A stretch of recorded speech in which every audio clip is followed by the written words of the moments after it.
Despite the imposition of the queue and the success of such policies as the Sacred Edict and the Ming History Project, the Manchu claim to power and legitimacy was by no means unchallenged, as many Han Chinese continued to hold on to feelings of ethnic prejudice or conflicted loyalties. These are worth talking about for just a moment. The Qing claim to the mandate of heaven raised tensions on a couple of different levels, one cultural and one political.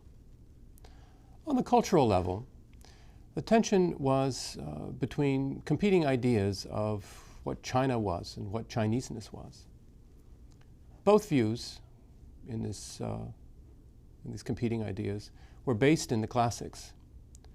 One view was of China as a place reserved for people who were already culturally and ethnically Chinese.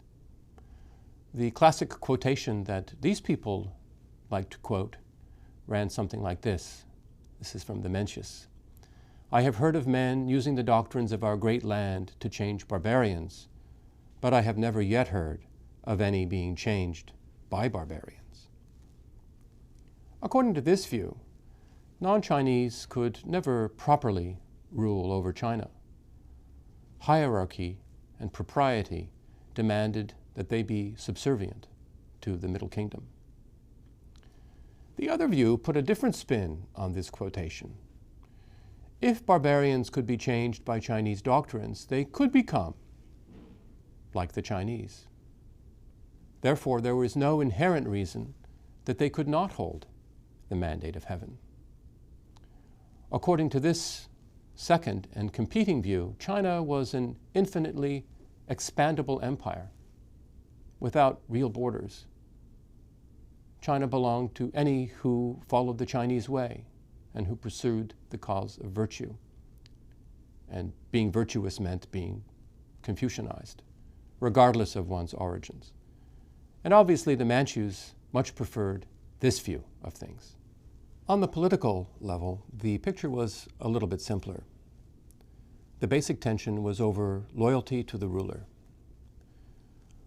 Older ideas of loyalty, pre-Song ideas of loyalty, was that loyalty was called forth by the virtuous ruler and was strong in direct proportion to the ruler's virtue.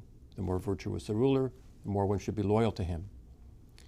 The Neo-Confucians changed this around a bit. They liked to think of the tie to the ruler as that to one's father, that was not mediated by moral conditions, but was absolute. Both of these views were also supported by classic texts, and we see both of these views coming out among those living in the time after the Qing conquest. For some who had served the Ming emperor, the idea of switching to serve the Qing ruler was unthinkable. For them, loyalty was absolute, and it would always be to the Ming emperor. But others reasoned that the last Ming emperor was not a true emperor. He had failed to demonstrate true virtue. The proof of that lay in the fact that he had lost the realm. And so for them, pledging allegiance to the new Qing ruler, who appeared to be, in fact, more virtuous, was not such a problem. Of course, such people lay themselves open to the charge of being opportunists, or worse. Now, there were no right or wrong answers in this debate, but it was a wrenching debate that lasted for more than a generation. The result was a profound ambivalence that runs right through the entire early Qing period, through the first century at least, hinging on questions to resist or not to resist, to serve or not to serve. It was this ambivalence that underlay the heroic resistance at the town of Jiading, where 20,000 people were killed during the conquest, or at Jiangyin, where there was an 80-day siege and perhaps as many as 100,000 people were killed.